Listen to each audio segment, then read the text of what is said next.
Assalamualaikum warahmatullahi wabarakatuh. Ketemu lagi dengan saya, Soma Adi Wijaya. Welcome back to my channel.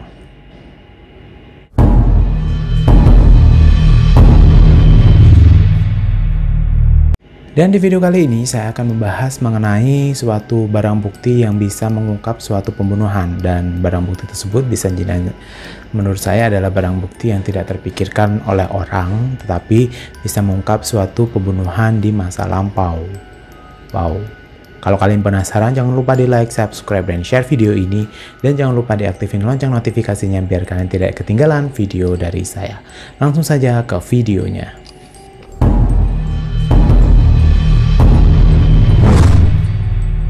Yang pertama yaitu tiket kereta api. Jadi tiket kereta api ini adalah barang bukti salah satu pembunuhan yang terjadi di tahun 1957.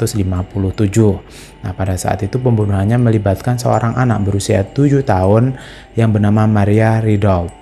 Nah, pada saat itu kejadiannya Maria Rudolph dan sahabatnya ini sedang bermain di depan rumah.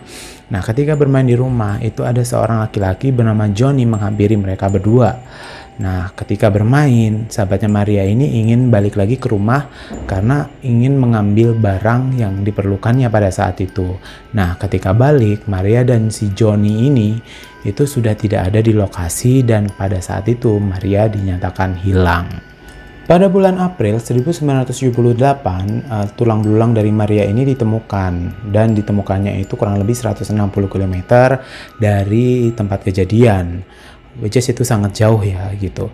Dan berdasarkan penuturan dari sahabatnya Maria, orang yang bertanggung jawab atas hilangnya Maria itu adalah si Johnny, di mana Johnny ini yang dulu menghampiri mereka, dan Johnny ini mukanya mirip sekali dengan orang yang bernama Johnny Tertier.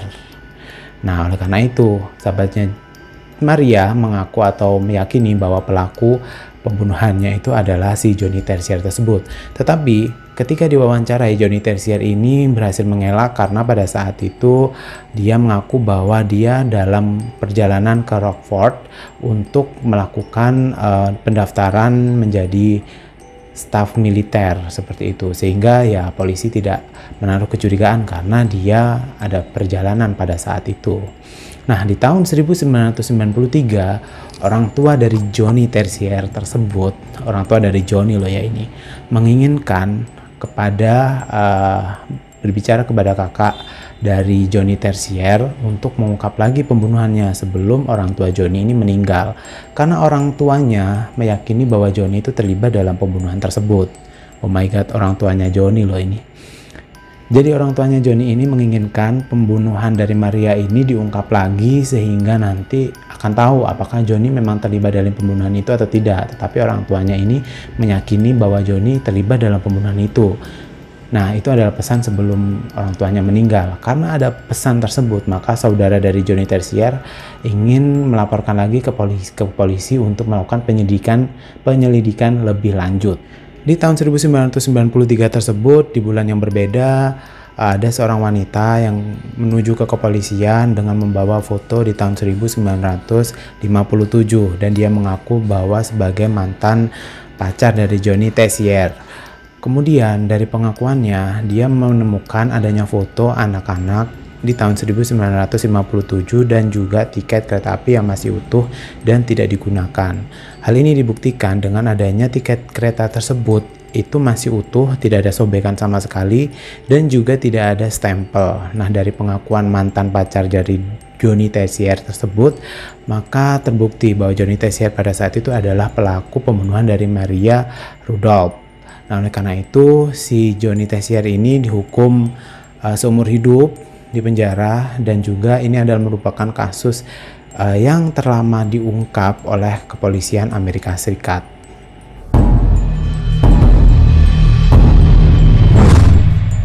Yang kedua yaitu permen karet. Ya, permen karet ini adalah salah satu barang bukti suatu pembunuhan di tahun 1976. Pada saat itu korbannya adalah Blanche Kimball, di mana dia berusia 70 tahun yang memang dia meninggal di dalam apartemennya. Kronologinya yaitu ketika Blanche Kimball ini berusia 70 tahun, tetangganya itu tidak melihat dia di sekeliling rumah gitu. Otomatis tetangga-tetangganya ini curiga apakah ada sesuatu dengan Blanche Kimball pada saat itu. Nah, otomatis beberapa tetangganya itu telepon kepada kepolisian mengaku bahwa tidak menemukan Balej Kimbal beberapa hari ini, dan otomatis polisi mengecek di rumahnya Balej Kimbal tersebut gitu. Nah, kemudian setelah polisi mengecek ternyata memang benar gitu. Di dalam rumah itu ditemukan jasad Balej Kimbal tersebut bersimpah darah dan sudah terbujur kaku, bersimpah darah, dan di bagian perutnya terdapat puluhan tusukan pisau. Nah, dari kematian Balej Kimbal tersebut, polisi melakukan penyelidikan dan memang terbukti bahwa anak berusia 27 tahun yang diangkat oleh Balej Kimbal dan tinggal bersamanya sebelum adanya kematian Balej Kimbal tersebut itu adalah pelakunya yang bernama Gary Robert Wilson. Tetapi Gary Robert Wilson ini bisa melarikan diri tanpa jejak, dan kepolisian juga kehilangan jejak dia pergi kemana, dan oleh karena itu, karena kehilangan jejak, polisi tidak bisa menemukan dia saat itu. Di tahun 2010 itu terdapat suatu kasus yang memang melibatkan seorang gelandangan yang bersikuku atau terjadi pertengkaran dengan seseorang di pinggir jalan. Karena di situ ada kepolisian, maka kepolisian mengamankan sebelah buah pisau yang memang dia jadikan sebagai barang bukti. Nah, gelandangan tersebut bernama Gary Raup. Nah, setelah si polisi ini meneliti atau melakukan penyelidikan lebih lanjut terhadap pisau ini, ternyata terdapat materi genetik yang sama dengan materi genetik yang ada pada pembunuhan di tahun 1979 tersebut. Nah, oleh karena itu, karena polisi menduga si Gary Raup ini adalah seorang pelaku pembunuhan di masa itu, maka polisi melakukan penyelidikan lebih lanjut dengan mengambil sampel biologis dari Gary Raup ini. Caranya yaitu kepolisian melakukan penyamaran. Ada dua orang polisi yang melakukan penyamaran sebagai seorang marketing gitu ya, marketing sebuah produk permen karet.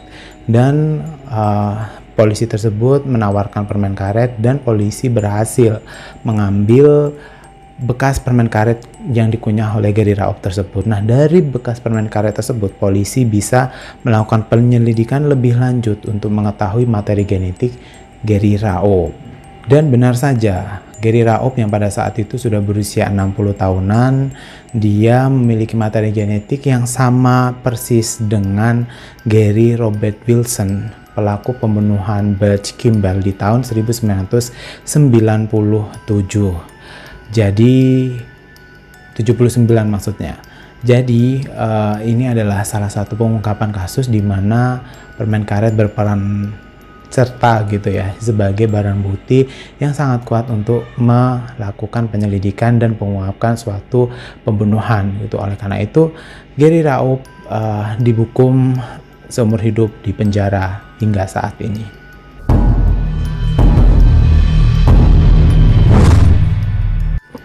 Selanjutnya yaitu kaos kaki. Jadi kaos kaki ini adalah salah satu barang bukti yang ada pada pembunuhan yang ada di London, Inggris.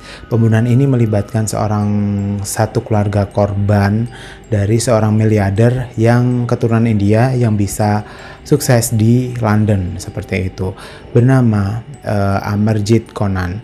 Jadi Amarjit Konan ini adalah seorang miliarder keturunan India yang memang sukses di London. Nah, pada saat itu dia memiliki ibu, kemudian istri, dan 2 orang anak. Nah, pada saat itu dia memiliki 2 orang teman yang memang teman ini sebenarnya teman, tapi dia mencurigai adanya sesuatu gelagat yang tidak enak gitu kepada 2 orang ini. Namanya Kenneth Regan dan juga William Hornsey. Kedua teman ini pada saat itu memang si Amarjit Konan ini sudah menaruh kecurigaan terhadap 2 temannya ini karena memang berusaha untuk merebut kekayaan dia dengan cara yang tidak benar. Nah, pada saat itu kejadiannya di tahun 2003, Amarjit Konan ini pergi bersama William Hornsey dan bertemu di rumahnya Kenneth Regan. Nah, ketika nyampe di rumahnya Kenneth Regan, si Amarjit Konan ini sudah menaruh kecurigaan gitu kepada kedua temannya itu. Karena menaruh kecurigaan tersebut, Amarjit Konan menuliskan nama dan alamat dari orang yang terakhir dia lihat. Firasat buruk dari Amarjid Conan ternyata terbukti. Jadi Kenneth Reagan dan William Hornsey ini menghabisi si Amarjid Conan, kemudian jasadnya dibuang ke laut. Dan tidak hanya Amarjid Conan, tetapi satu keluarga dari Amarjid Conan tersebut juga dihabisi, yang terdiri dari ibunya, kemudian istrinya, dan 2 orang anaknya. Dan semua jasad dibuang ke laut. Nah, pada saat itu polisi melakukan penyelidikan dan jasadnya ditemukan di pinggiran sungai. Nah, dari situ, dari ditemukannya mayat dari Amarjid Conan tersebut, polisi melakukan penyelidikan dan ditemukan secari kertas di dalam kaos kakinya Amarjid Conan berupa tulisan bahwa yang melakukan pembunuhan itu adalah si Reagan dan juga Hornsey gitu, dan dia menuliskan juga alamat rumah dari pelaku pembunuhan tersebut seperti itu. Jadi walaupun dia sudah mati, tapi dia mengungkapkan kasusnya dia sendiri dengan cara menulis alamat dan menyimpannya di kaos kaki. Apakah teman-teman juga punya cerita yang setipe dengan ini? Kalau punya, tolong komen di bawah, saya ingin baca juga.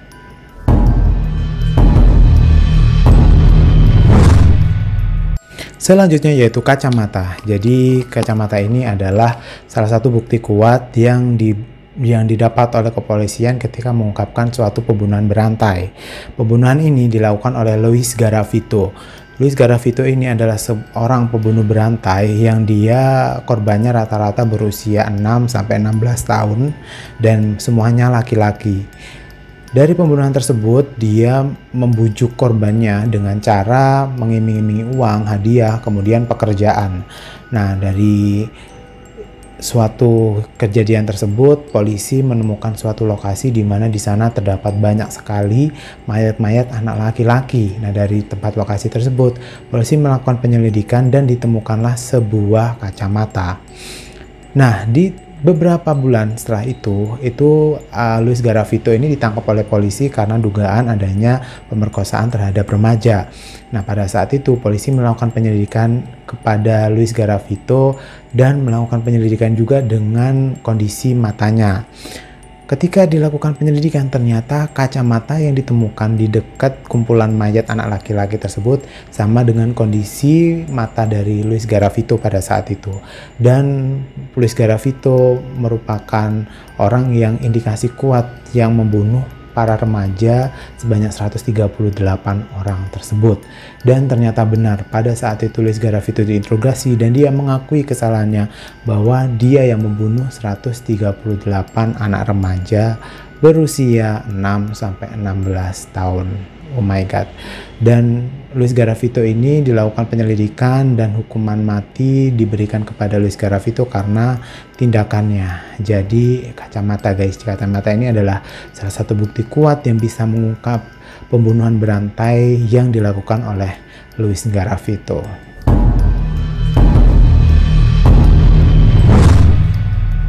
Selanjutnya yaitu kasus yang dilakukan oleh Joel Rifkin. Joel Rifkin ini lupa memasang plat nomor mobil ketika melakukan aksinya. Nah, Joel Rifkin ini adalah seorang laki-laki yang memang dia adalah pembunuh berantai di tahun 1989 sampai 1993.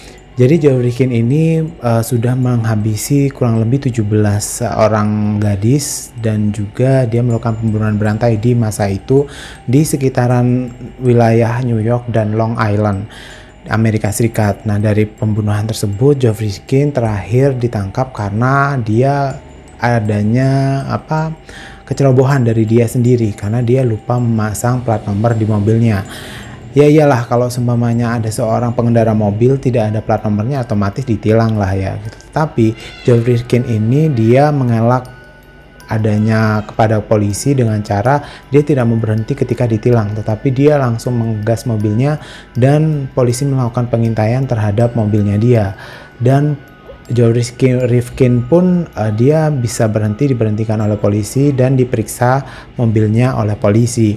Nah, pada saat diperiksa ternyata Joel Rifkin ini melakukan aksinya pembunuhannya karena di mobilnya ditemukan sebuah mayat wanita berusia 22 tahun dan itu adalah kekasihnya sendiri.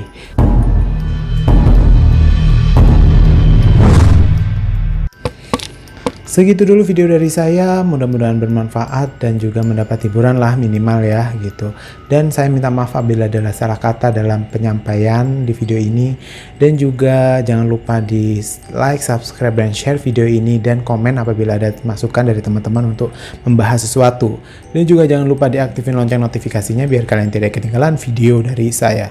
Segitu dulu video dari saya, ketemu lagi di video selanjutnya. Bye-bye.